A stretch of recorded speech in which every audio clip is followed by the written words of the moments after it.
Ano ang mensahe mo sa kanila, lalong-lalo na dun sa anak mong siman? Mas maganda nga yung panood nila. O, Mas maganda yung panood nila. mas maganda mapanood nila. Bakit po? Makita talaga yung sitwasyon sa mga tatay niya. Makita niya yung sitwasyon ng tatay niya. Sige tay, para marinig niya yung sasabihin mo, malaman niya yung nasa puso mo, pwede ba sabihin mo tay? O, ano sasabihin mo sa kanila tay? Pili ulam ha? Ito po. Tay, kinakamay mo tay. 1, 2, 3, 4. Mga kababayan na hindi man sila natutulungan ng kanilang mga anak ng maayos. Nakakaawa talaga mga kababayan yung ating mga kababayan na ganito. Tay, may video po kami. Opo. I-upload namin ito. Mapapanood ng mga anak mo ito. Okay lang po ba? Okay. Kabarangay, magandang hapon po sa atin lahat. Panibagong araw, panibagong vlog. Mga kababayan, sa araw na ito, may inilapit sa akin ang isa nating kababayan na dito nakatira. At ang pangalan ay si Tatay Hill. Mga kababayan, sa mga hindi nakakaalam kung saan lugar, kung nasaan ang Team Daddy Frankie, tinatawag ito na sa taas is C6. Kaya bumaba ang Team Daddy Frankie mga kababayan para makita yung kalagayan ng pamilyang inilalapit sa atin at pangalan ay si Tatay Hill. Pero sa aming pagbaba mga kababayan, nakita namin na doon si Tatay nangunguha ng kangkong. Kaya naman mga kababayan, sakto-sakto pupuntahan natin, kakausapin natin para malaman natin ang kwento ng kanilang buhay. Mga kababayan, samahan niyo po ko para malaman natin kung ano ang pwedeng maitulong ng Team Daddy Frankie. Ayan mga kababayan, sa lahat ng mga nanditong kababayan natin, sila yung mga hindi pinalad na magkaroon ng magandang hanap buhay. Kaya andito na lamang sila sa gilid-gilid ng tulay. Kung mapapansin nyo yung kanilang mga bahay, mga tabing-tabing lang. Na any moment pwede silang paalisin, any moment pwede tangayin ng bagyo yung kanilang tahanan. So, mga kababayan, Tay, magandang hapon! Tay, pwede ka bang makausap? Ayan mga kababayan, yan ang nagsisilbing hanap buhay nila, ang pangunguha ng kangkong. Ang hindi ko lang alam mga kababayan kung ito'y tanim nila. Ito yung binibili natin sa palengke mga kababayan, yung kanilang hanap buhay. So kung hindi ako nagkamali mga kababayan, pag bibili tayo is 15 pesos kada tali.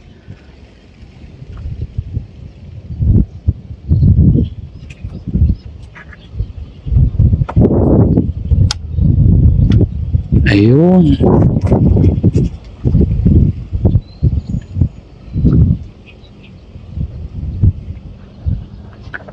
Tay, hindi madumi ang tubig dyan? Malinis naman. Magandang hapon, Tay. Pwede ba kitang maabala? Kayo po ba si Tatay Hill? Salamat. Tay, gusto ka namin makausap, okay lang? Ahon ka dito, Tay, para hindi tayo nagsigawan.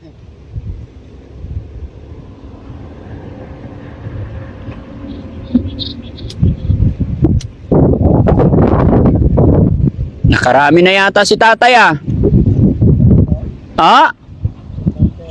isang bandel. Okay.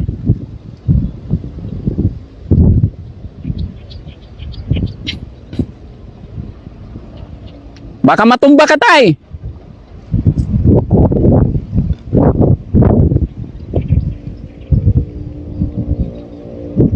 Ayun.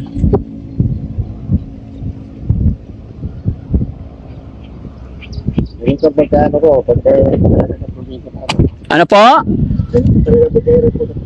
Ay, ganyan talaga. O, sige Tay, ahon ka dito Tay. Ayan. Dito ba bahay nyo Tay? Tay, ako si Daddy Frankie. Okay lang may pagpintuhan sa'yo? Okay po. O, sige. Magandang hapon po. Huwag po kayong mag-alala Tay. Huwag kayong magtaka Tay kung bakit nandito ako or bakit nalaman ko yung lugar nyo. Opo. Kasi may kaibigan or may kapitbahay kayo na nagsumbong Opo. ng inyong kalagayan dito. Kaya kami nandito ngayon. At sabi nila si Tatay Hill. Tatay Hill, ilang taon na po kayo? Maganda na po. Mga 60. Ha? Mga 60. Maga 60 na po. Tay, tanong ko lang, bakit dito nyo napili tumira sa gilid ng tulay? Sabi niya nga nito. Dito ako ano ko, mga kahirapan ko talaga. Gusto ko, pangat man. Po? Pangat man. Wala naman, tutulong sa akin. Pangit tignan yung kahirapan nyo. Ay, bakit umiiyak na si tatay? Nalala ko lang, karanasan ko sa probinsya noon eh. Naranasan mo yung karanasan mo. Bakit? Ano ba nangyari sa probinsya, tay? Ang kahirapan ko noon sa probinsya, mas lalong mahirap pala dito. Mahirap? Gaano kahirap yung dinanas mo ba doon, tay? Eh, matindi. Matindi. Bakit po? Bakit mo nasabing matindi? Bawat ako noon makakain kami ng magkapatid. Hanap muna ako ng trabaho na makakain lang. Magtatrabaho mo na bago makakain. Ilan po ba kayo magkakapatid, tay? 4 na lang kami natira. 4 na lang. Bali, ilan ba kayo talaga? 5. Ang magulang nyo po, nasaan? Ang magulang namin noon, iniwan kami mariliit pa. Maliliit pa. Kaya kayong magkakapatid na lang. O, kanila So, paano nangyari, tay? Ba't ka napunta dito? Yung mga anak ko, kinuha ng nanay ko. Wala akong kalaman. Nag-aaral yung grade 1. Ay ngayon, 34 na si Alec. Umiiyak si tatay, mga kababayan. Tatanong ko pa lang naalala daw niya yung hirap ng kanyang buhay sa probinsya. Pero tay, Probinsya. nasa abroad. Anong trabaho niya doon? Sima. Seaman? Ay di, mapera po yung anak yung seaman. Hindi na nagbibigay. Ay hindi nagbibigay? Kayo wala man. Wala. Man pagbigay na wala pa mga nila. Kahit saan umuwi na yon, nagbabae. Hindi mo nakapag-abot sin o papasay, ibili nito Ito na lang pagkain. kayo doon. Kung ano sa lamok. Anong binigay ng anak mo, nay? Kung ano sa lamok. Pang ano sa lamok? Kulambo. Seaman yun, ang binigay niya pang ano yung pang ano sa lamok? Kulambo. Kulambo. Pasalubong niya sa inyo, kulambo. At least meron, bukod dun sa Oo. bukod sa binigay niyang panghuli ng kulambo, ano pa yung binigay ng anak mong seaman? Pagkain. Pagkain. Mabait naman pala, nagbigay ng panghuli ng kulambo. May pagkain, may mga kape, May kape. may mami, may mga Yun inasalmon, mga salmon na mga ano. May mga salmon. Yayamanin. Ganyan man sila kay may mga itlog. May mga itlog. Oy, hindi pa nabigay man. Nasaan na ngayon yung anak mo, tay? Na seaman. Nasa ano na, sa barko. Wala pa. Nasa barko siya. Wala pa. Pag nasa barko, medyo maganda-ganda ang sweldo. Ano nga lang daw, pero hindi mo Wala ko na nagbibigay. nagdating. Hindi siya nagbibigay. Inong ako dito sa Pitoho. May asawa na po siya, tay. May asawa na. Ato nasawa sa apartment. Pero dapat tinutulungan niya kayo kasi sa kalagayan niyo po dito. Siya nagpa-eskwela sa kapatid niya. Sabi ko na lang, Sa apartment siya. bahala ng Diyos, may Diyos naman eh. Mabigyan nila ako ng kagandahan ng kapangabuhayan eh. Pupunta akong kangkong, yun nakakain kami, sapat na makakain sa isang araw. Pero napag-aral niyo naman sila, tayo lahat. Oo, nakapag-aral yun eh. Oo, hindi naman makakapagsiman kung hindi napag-aral, di ba? Nakatapos man si anak ko isa. Nakatapos man. Yung anak mo isa na ay nakatapos ng seaman. Ay yung isa, anong tinapos niya? Nag-asawa. May mga asawa naman sila. May mga Pangalan nag-asawa na. may mga asawa na. Kaya nga po, anong mga trabaho nila bago sila mag-asawa? May mga trabaho na din sila. Nagtatrabaho Ano po sa trabaho ano, nila, Nay? nagtatrabaho sa Lazada. Sa Lazada. Ay yung iba po, bukod sa Lazada. Diyan sa ano palengke paano sa pagtinda. Mga isda. Po, Yung mga mga isda. Mga So bull. ibig sabihin, yung ibang yung anak nandito lang, so naabot-abutan din kayo? Pambili man. nakaabot. Pag napunta dito, may dalang kape, gano'n lang. Kape lang. Kape lang dinidara niya. Kapi lang. Sabi ko, pabayaan na yun. Isa isa ka semana nagprotek. Yung isang araw, nagbigyan ng kape. Naubos naman na kape. 1 piraso lang na kape yung dara na, 12 piraso. Sus. Hindi na ako hindi na ako nag-imig. Ay, bahala na kayo kung anong ibigay niyo sa amin. Tangkapin ko kayo. Dati naman ko galing sa hirap eh. Sanay ka na sa hirap. Sanay naman sa ako sa hirap. Sa bagay, ang magulang tayo, hindi talaga nagbihira yung magdikta sa anak kung ano yung binigay ng anak. Pasalamatan na lang, ano po? Oo, yun na lang ginano ko. Alam naman ng mga anak kung gaano yung hirap na dinadanas natin eh, no? Oo, alam na ng mga anak ko na kung anong hirap nun sa probinsya. Yun, pag pumupunta dito, binibigyan kami ng kape. Opo. Kape lang binibigay. Kape lang. Kaya ko bahala na. Hindi ba pwedeng sabihin mo tayo na dagdagan kahit pang ulam? Eh, hindi na ako nag-imik eh. Hindi ka nag-imik. Kaya bahala na. Makabili naman tayo. So, makapitas lang tayo dyan. Mga 5 tayo. Hindi makabili ng ulam eh. Oo, pag napitas ka ng ganito, makabili na ulam. Saan nyo naman binibenta ito tayo? Diyan sa palengke. Dito lang mo sa... Dito, may nagbibili dito. May pupunta rito. May pumupunta. Pero syempre tay, eh kahit makabenta ka ng halagang 500, medyo bitin pa rin talaga sa pang araw-araw nyo. Ano po? Bitin pa yan. Bitin pa. Sa pagkain lang. Mm-mm. Makabili ka ng bigas. Kaya lang, Okay pa, ano ito dito. Tsaka itong nakakaawa dito mga kababayan, kita naman natin yung hirap ng buhay. Tapos si nanay, may pinagdadaanan po mga kababayan. Nag-deliver dito. Nabali yung braso niya. Nay, patingin po yung braso nyo. Nabali ito nung nalaglag. nabali yan, laglag. Hindi nyo na dinala sa doktor. Hindi, kabalik na yan, ay na ano naman siya, nahimatay. Oh, Hindi pa, paano ano yun, naman? nabali talaga, Nay? Balik talaga nito, ano ito. December ng hapon. December, dyan ako po. Nalaglag na naman siya. Ito naman. Uy, Balat-balat na yung mga ano ni nanay. ano nga yan oh. Ay, may sakit pa yan ngayon. Ang sakit ko kung Kung nalilipasan yung pagkain eh. Nalilipasan ng gutom. Nalilipasan ko ito, nahimatay yan eh. Kapag nalipasan, hinahimatay. Tapos parang hindi nakakaligo si nanay. Sorry, Nay. At tubig nga ni Anwara. Baalong ko pa nga ni siya. Saan kayo kumukuha ng pampaligo nyo? Sa tawid. Eto, Hindi kami ginaligo. Di man dagat ita. Baka siya dagat yan. oo. Makating tubig dyan. Ada lang. Makati. Makati. Isda lang inanadara narada nila ako. Kadami sa naga. Kami na dyan ako nabati eh. Diyan ka nabati. Pero tay, Simula ng December. tay, 12 yung anak mo kamo. Sana matulungan ka man lang nila, matulungan nila kayo. Wala na matulungan ako nila eh. Wala. Sabi ko, wala tayong pag-asa talaga pag ganun. Talaga sa man lang nakatulong. Walang pag-asa? Walang pag-asa pa. Ganun ang mga sustasyon sa mga anak. Ba't mo nasabi walang pag-asa sa mga anak mo? Nagpunta lang dito. Napunta dito, dalaw, maniba, wala naman, hindi na magbigay. Ang nabigay lang sa akin, yung si si Bombay. Wala nagdarang kape dito kasi GR. Yung seaman, anong dapat yun ang malaking bigay tayo? Ay, wala. Ha? Wala. Walang bigay.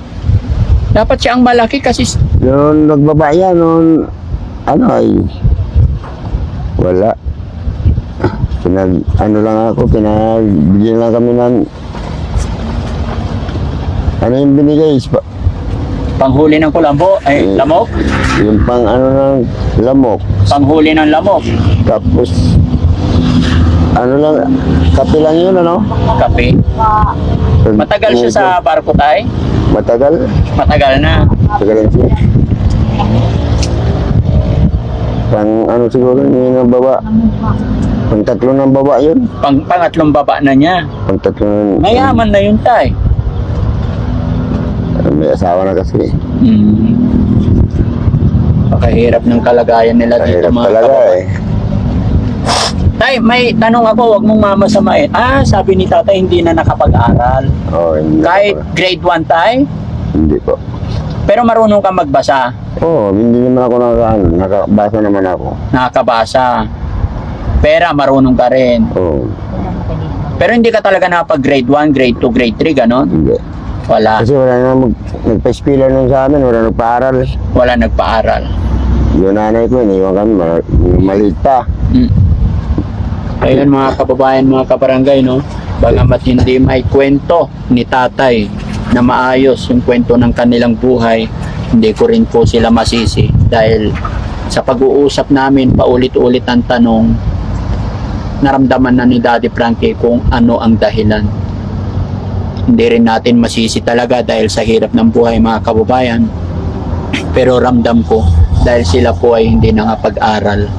Kaya talagang unang-una mga kababayan, pag hindi nga talaga nakapag-aral, medyo mahihirapan talaga umahon. Dahil hindi nila alam kung saan nila ilulugar o saan sila papasok. Hindi nila alam kung saan parte sila pwesto para mapaganda yung buhay nila. Ang nakikita ko dito mga kababayan, basta nakakakain sila, parang ganun na lang. So, ayon sa kwento ni tatay mga kababayan, is Ang mga usok ni tao. napag-aral din yung isa niyang anak na kanyang kapatid. Nakapagtapos at ngayon ay seaman. So, ang problema mga kababayan ay hindi man sila natutulungan ng kanilang mga anak ng maayos. Gawa siguro ng hindi rin nakapag-aral at baka mahihirap din ang kanilang buhay. No? So, Yeah, nakakaawa talaga. talaga mga kababayan yung ating mga kababayan na ganito. Tay, may video po kami. Opo. I-upload namin ito. Mapapanood ng mga anak mo ito. Okay lang po ba? Okay na. Nanay Alma, Po. okay ka lang dyan? Opo. Anong ulam natin mamaya? Sukal mga Asukal? Oh. Tay, mapapanood ng mga anak mo ito. Ano ang mensahe mo sa kanila, lalong-lalo na dun sa anak mong seaman? Mas maganda nga yung panood nila. O, Mas maganda yung panood nila. mas maganda mapanood nila. Bakit po? Makita talaga yung sitwasyon sa mga tatay niya. Makita niya yung sitwasyon ng tatay niya. Sige tay, anong, para marinig niya yung sasabihin mo, malaman niya yung nasa puso mo, pwede ba sabihin mo tay? O, ano sasabihin mo sa kanila tay? Okay lang yan, nakapanood naman sila ng bago ng pag-vlog sa akin. Okay. Baka matuwa sila. Umiiyak si tatay mga kababayan. Hindi lang maikwento ni tatay yung hirap ng buhay. Sabi ko, may gusto naman ka. Opo, Wala tama naman po kita kayo ginawa. tay. May Panginoong Diyos, no? Hindi tayo pababayaan. Wala naman tayong ginagawa. Pinapag-taban natin ang sarili natin. Opo. Basta laban lang tay. No? May iyak si tatay mga kababayan. Ito yung mga kahinaan ni Daddy Frankie pag nakikita ko yung mga tatay natin na lumuluha. Ito yung nakadurog ng puso pero wala tayong magagawa. Pero tay, huwag kang mag-alala. Masaya ako na nakilala kita. May ibibigay ako sa iyo tay. Opo. No? Sana makatulong.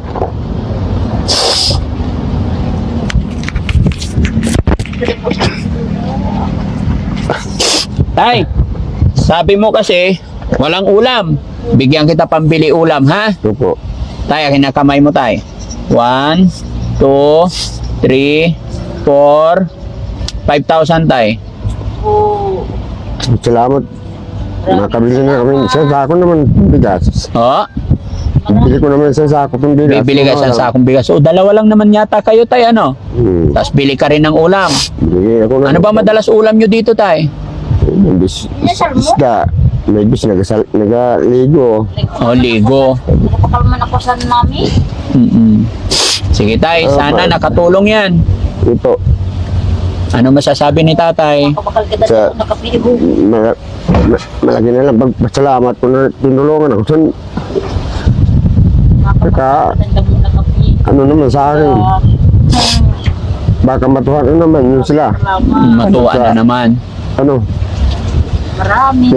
ang binibigay sa akin, hindi ko naman dinadala sa kalukuhan, ginabili ko talagang bigas Oo, eh. kung anong kailangan mo tayo, bili kayo pagkain, vitamins nyo po, ha? Sa mga vitamins ko, mga Oh, vitamins para hindi tayo ang magkasakit. gamot niyan, may kaunti na lang. Mas marami ang problema pag nagkasakit po kayo, no? No, yun, hindi mawala ng maintenance ng gamot yan. Oh, sige tay, Opo. hindi na po ako magtatagal, ha? Opo. Muli po, ako po si Daddy Frankie. Maraming salamat Opo. po. Ayan. Sana makabalik pa kami dito. Eh, nay, ay, Sige po, tay. Salamat po. Tay, ingat po kayo. Opo. Ayan. kayo din, ingat din. Nay, thank you po, Nay. Opo. Bili kang ulam mo, Nay. Opo, maraming salamat. Oh, anong bibilin mong ulam, Nay? Ha? Ganun. Oh, ayan, Nay, oh. Marunong na mag-iingat sa pera si Nanay. Marunong mo mag-ingat yan. Pag nagtatabo ng pera yan, hindi mo makita eh. Pag nagtago ng pera, hindi mo makita. Nangihingan, nangihingan ko pangbilinan. Kasokan, wala na gano'n. Nagkaroon pera. Ay, wala na. Oo, yan ganyan talaga si Nanay, mga kababayan, kasi may pinagdadaanan siya. Yan. Nay, thank you po. Thank you po. Bye-bye.